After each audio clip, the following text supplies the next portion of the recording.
During the winter of 1930-1931, the small village of Trenhorne, nestled in Cornwall, England, became a focal point for the media.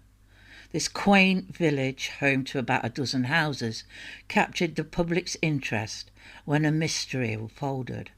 Alice Parson was born in 1887 to farmers Samuel and Tryphena Parsons in Tremaine, Egloskerry.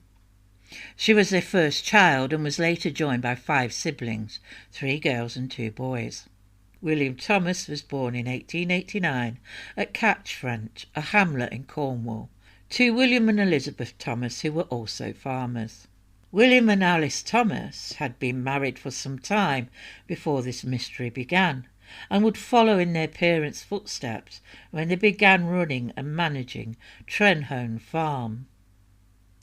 Sarah Ann Everard, known as Annie to those close to her, was born in 1895 at Middle Raisin, Lincolnshire, to Robert and Betsy Everard. Her father was a gardener and they moved around quite a bit. Now, it would become apparent over some time that Annie wasn't all she claimed to be. She claimed to have married a Dr. Leonard Wilmot Hearn in London on the 6th of June 1919. But, she claimed, he had died not long after, in the war.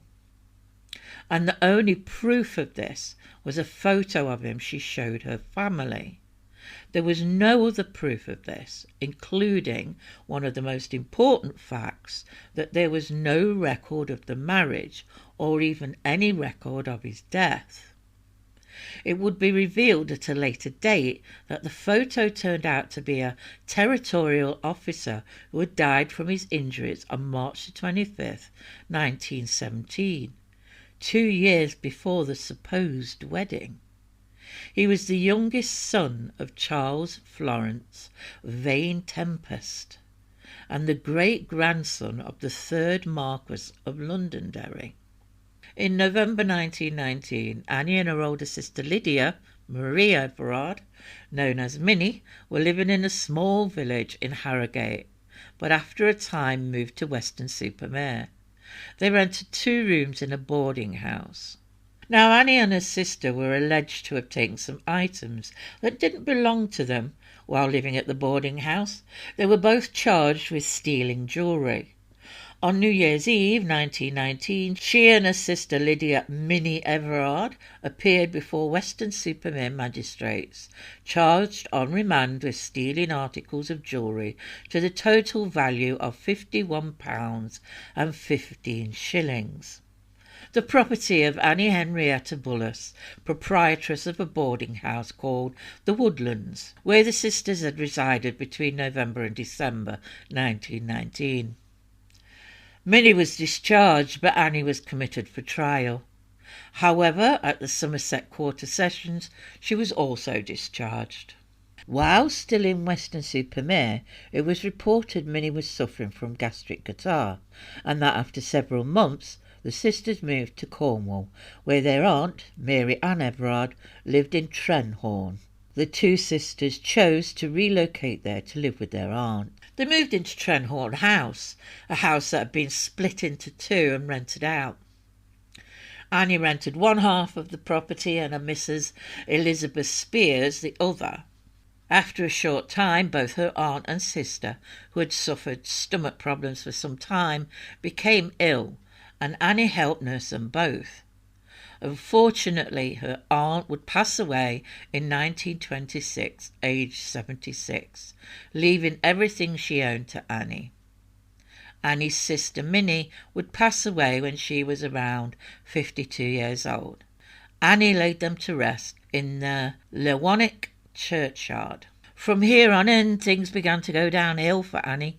She struggled financially, but made a little money from baking cakes and taking in the occasional lodger.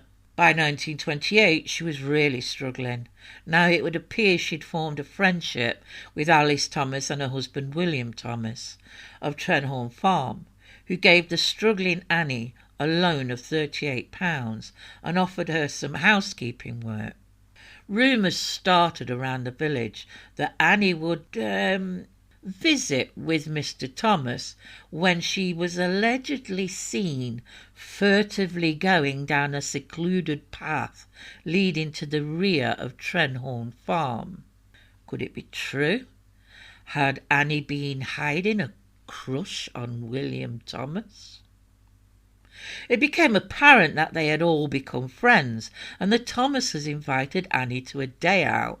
But what was supposed to be a nice day at Bude was the beginning of a nightmare. On October the 18th, 1930, Annie prepared a picnic consisting of some tinned salmon sandwiches. Sometime during the day they decided on ordering tea and cakes at the Little John's Cafe at Bude. Annie offered up her homemade sandwiches, of which Alice Thomas had about 2 and William and Annie just 1 each. On their way home, Alice told William she noticed a strange sweet taste in her mouth. Soon after, she started to feel very unwell and was sick. When they arrived back at the farm, William asked Annie if she wouldn't mind staying and help Alice, as she was clearly very sick.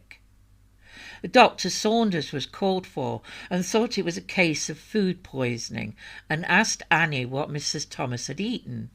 She told him she'd eaten some fish sandwiches.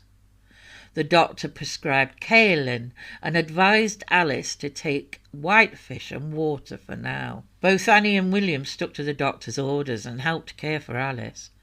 Or did they? On the 3rd of November 1930, Dr. Saunders had his own doubts about Alice's illness, especially with the speed of deterioration, and asked his colleague Dr. Lister from Plymouth to take a look at her. He was immediately concerned that Alice was actually suffering peripheral neuritis, a form of arsenic poisoning, and had her admitted to Plymouth Hospital immediately. Unfortunately, 43-year-old Alice's condition was so bad she passed away the next day. A post-mortem was ordered. An analysis of the organs by the Exeter City analyst found them to contain 0.85 grains of white arsenic, the sort found in weed killer.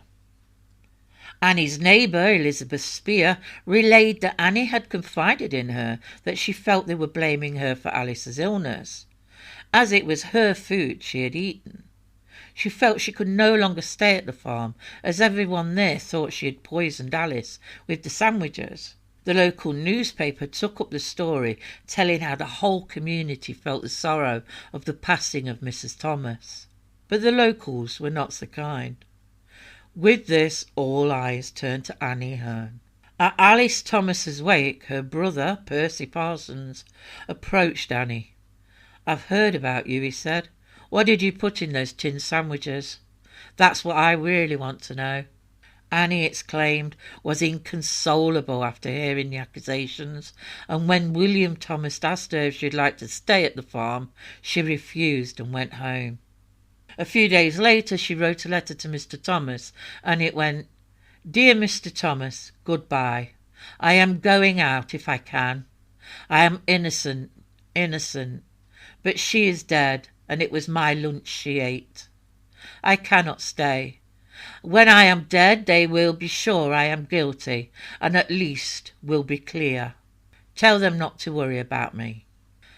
But as a concerned William and a police officer broke into Trenhorne House, they found Annie Hearn had gone. Where? No one knew. At the start of the inquest into Alice's death, the local chemist, Shucker and Reed, stated that he'd sold Annie Hearn weed killer. She had mentioned she needed it for tidying up her garden, but this took place 4 years ago, and the product was a powder that contained mostly arsenic, which wasn't unusual for the time. The inquest concluded that the cause of death was murder by arsenic poisoning by a personal persons unknown. As the search for Annie Hearn continued, police looked into the deaths of her aunt and sister. It was decided to exhume their bodies, since their symptoms matched those of arsenical poisoning. It wasn't good.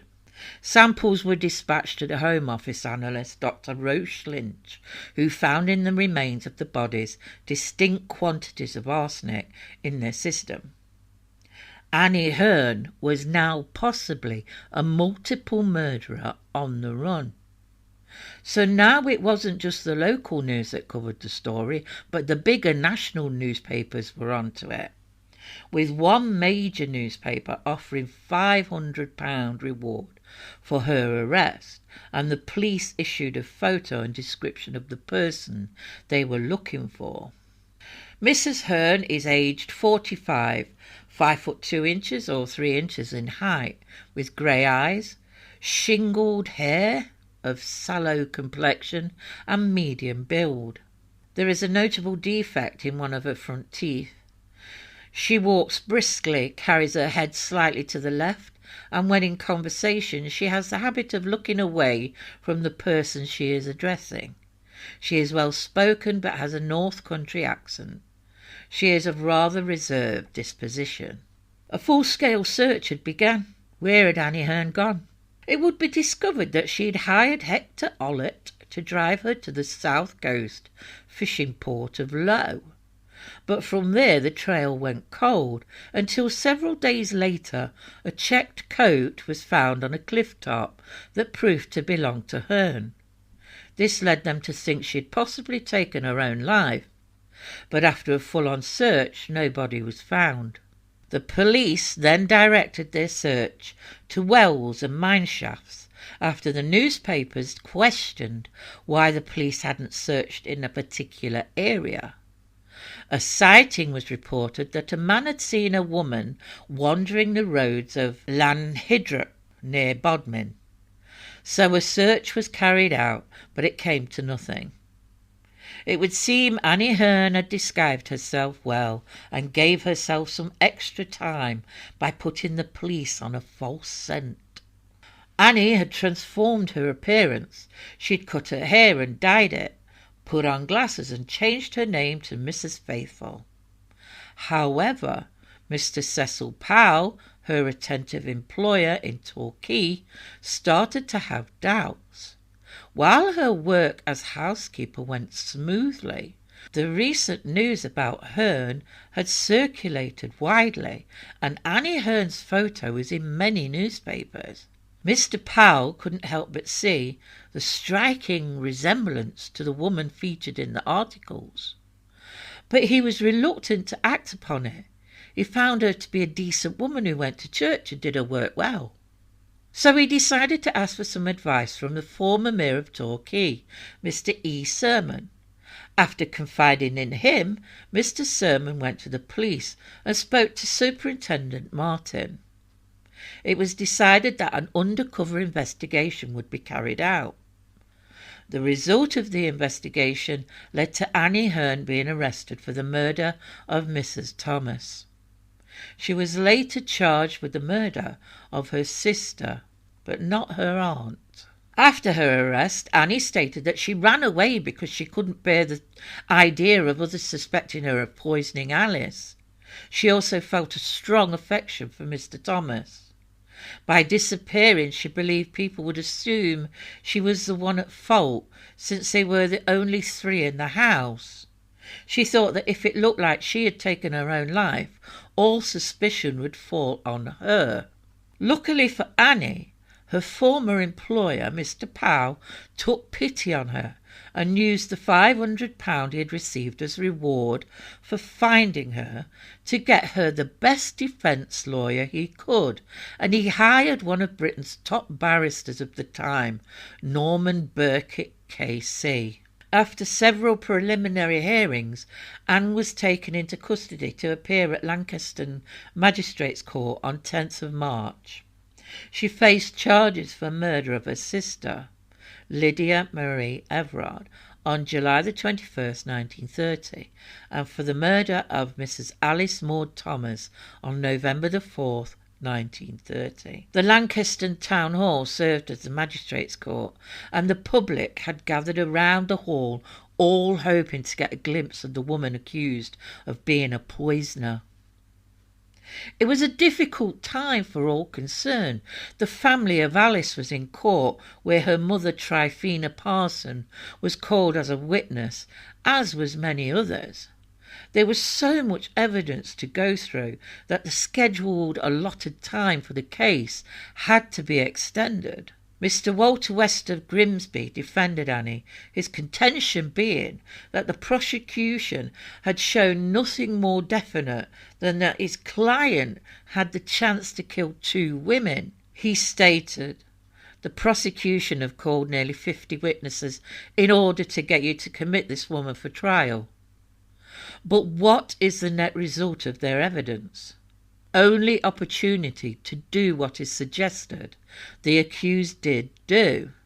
That, he declared, was not enough. The trial took place in June 1931 at the Bodmin Assizes, with a jury of 10 men and 2 women taking their seats. On day 1, counsel debated on 2 points of evidence which had been put forward by the Crown against the accused. Dr. H. Dupart, K.C., led for the Crown. He began by stating that he should be allowed to introduce a diary alleged to have been left by Lydia Everard, Annie's sister, which alleged that she thought Annie was poisoning her, was ruled inadmissible as evidence. He also submitted he should be allowed to tender evidence that Miss Everard died of arsenical poisoning, so as to show that the likelihood of Mrs. Thomas having been poisoned accidentally was more remote. But Mr. Justice Roach ruled that the diary was not admissible, but that evidence concerning Miss Everard's death was relevant. During the earlier stages of the trial, much of the focus was on the medical and forensic details involving the cases of Lydia Everard and Alice Thomas. The prosecution wrapped up their case for conviction on June the 19th. The following day, Mr. Norman Burkitt, K.C., began the defence for Annie Hearn. Mr. Norman Burkitt, K.C., began the opening of the defence of Annie Hearn the next day. Annie Hearn was the first called to give evidence in her defence and endured 4 hours of examination and cross-examination and re-examination by counsel.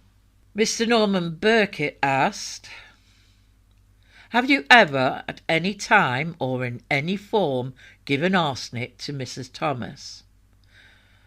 "No, sir." "Have you ever, at any time or in any form, given arsenic to your dead sister Minnie?" "No, sir." Equally direct and forceful was the question put by Mr. Dupart for the prosecution. "Let me put it quite plainly. It is not a fact that you did put some weed killer in that sandwich." Mrs. Hearn, with great emphasis, replied, "No, it is not a fact." "Did it occur to you that if at any time Mrs. Thomas died, Mr. Thomas might have made a match of it with you?" "No, never." Burkitt aimed a damning question at one of the prosecution's experts, claiming that the exhumed body of Mrs. Hearn's sister Lydia that showed the presence of the arsenic could have come from the presence of naturally occurring high levels of arsenic in the soil of Lewannick churchyard, stating, "Am I right in saying that a piece of soil so small that you could hold it between your fingers dropped onto this body would make every calculation wrong?" Burkitt asked one of the prosecution experts. "Yes," the analyst replied. When summing up, Dr. Park collapsed, and after a short break he continued with his speech that would last for an hour and 55 minutes. Mr. Burkitt's closing lasted 3 hours and 55 minutes. After Judge Justice Roach's lengthy summing up for the jury on the 23rd of June, the jury retired. It's reported that Annie broke down crying and had to be helped from the dock. The air was thick with anticipation when the jury returned after an hour. Hearn stood pale-faced as the verdict was read out. not guilty. Yet it wasn't over and never would be. Annie Hearn would go free, but the evidence pointed to Alice Thomas being murdered, and only 2 people could be responsible: Annie Hearn or William Thomas, as Mr. Justice Roach spoke in court. "It is no use beating about the bush," Mr. Justice Roach said in his summing up. "The issue is down to 2 people, Mrs. Hearn and Mr. Thomas. The rumours were rife and accusations flew all around him.